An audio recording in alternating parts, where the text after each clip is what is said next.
घर के बाहर की पार्किंग किसकी है? सालों से गाड़ी खड़ी है फिर भी जगह आपकी नहीं। सड़क पर पार्किंग का मालिक कौन? दूसरे ने कार खड़ी की तो रोक सकते हैं। गलत पार्किंग पर हो सकती है कार्रवाई। आपने अक्सर देखा होगा कि किसी घर के बाहर एक गाड़ी खड़ी है और घर का मालिक बड़े हक से कहता है ये मेरी पार्किंग है, लेकिन सवाल यह है कि आखिर वो जगह उसकी हुई कैसे? क्या सिर्फ इसलिए कि गाड़ी रोज उसी जगह खड़ी होती है, या इसलिए कि घर उसी के सामने है और अगर कोई दूसरा व्यक्ति वहां अपनी गाड़ी खड़ी कर दे तो क्या उसे रोकने का कानूनी अधिकार है? असल में पार्किंग को लेकर सबसे बड़ी समस्या हमारी इसी धारणा से शुरू होती है। लोग घर के सामने की सड़क या खाली जगह को अपनी निजी संपत्ति समझने लगते हैं। कई बार वर्षों तक वहां वाहन खड़ा करने के बाद यह भ्रम और मजबूत हो जाता है कि अब उस जगह पर उनका अधिकार बन गया है, लेकिन लंबे समय तक इस्तेमाल करने से सार्वजनिक जगह निजी संपत्ति नहीं बन जाती। अब इसे एक आसान उदाहरण से समझिए। आपका घर जहां खत्म होता है वहां आपकी निजी संपत्ति की सीमा भी खत्म हो जाती है। उसके आगे अगर सड़क, फुटपाथ या सार्वजनिक क्षेत्र है तो वह सिर्फ इसलिए आपका नहीं हो जाता क्योंकि आपका घर उसके सामने बना हुआ है। उस सार्वजनिक क्षेत्र का प्रबंधन संबंधित स्थानीय निकाय और प्रशासनिक व्यवस्था के तहत होता है, लेकिन इसका मतलब ये भी नहीं कि सड़क पर कहीं भी गाड़ी खड़ी करना हमेशा अपराध है। कई जगहों पर नियमों के अनुसार सड़क किनारे पार्किंग की अनुमति होती है। असली बात यह है कि पार्किंग नियमों के तहत तो बिना किसी को परेशानी पहुंचाए होनी चाहिए। अगर वाहन यातायात रोक रहा है, रास्ते में बाधा पैदा कर रहा है या किसी प्रतिबंधित स्थान पर खड़ा है तो कार्रवाई की जा सकती है। अब जरा शहर की किसी सकरी गली की तस्वीर अपने दिमाग में लाइए। सड़क पहले ही छोटी है और एक व्यक्ति ने अपनी कार सड़क के किनारे खड़ी कर दी। अब बाकी वाहनों के लिए रास्ता और छोटा हो गया।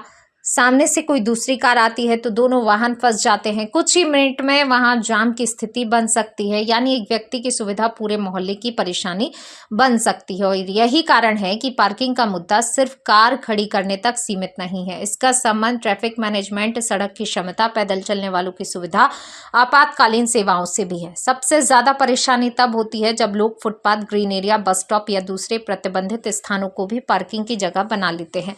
ऐसी जगहों पर वाहन खड़ा करना नियमों के खिलाफ हो सकता है और वाहन को जब्त करने जैसी कार्रवाई भी की जा सकती है। अब सवाल ये भी है कि अगर घरों में पार्किंग की जगह ही नहीं है तो लोग गाड़ी खड़ी कहाँ करें?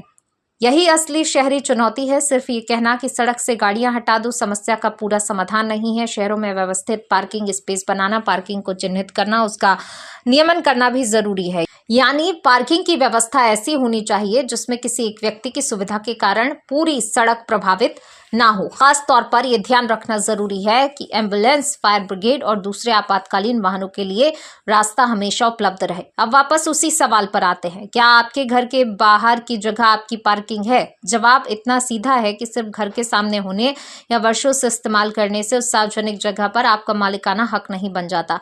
इसलिए अगली बार जब कोई आपके घर के बाहर गाड़ी खड़ी करे तो पहले ये देखिए कि वह जगह वास्तव में निजी संपत्ति या सार्वजनिक सड़क। अगर वह सार्वजनिक सड़क है तो उस पर किसी एक व्यक्ति का स्थायी अधिकार नहीं हो सकता। और अगर आप नई कार खरीदने की सोच रहे हैं तो कार के साथ उसकी पार्किंग का इंतजाम भी जरूर सोचिए, क्योंकि कार खरीदना निजी सुविधा है, लेकिन उसे सार्वजनिक सड़क पर इस तरह खड़ा करना कि दूसरों का रास्ता ही रुक जाए, ये सिर्फ आपकी सुविधा का मामला नहीं रह जाता। आखिर शहर की सड़क सबके आने जाने के लिए है, इसलिए पार्किंग को लेकर सबसे जरूरी बात यही है, सड़क का इस्तेमाल कीजिए लेकिन उसे अपनी निजी संपत्ति मत समझिए।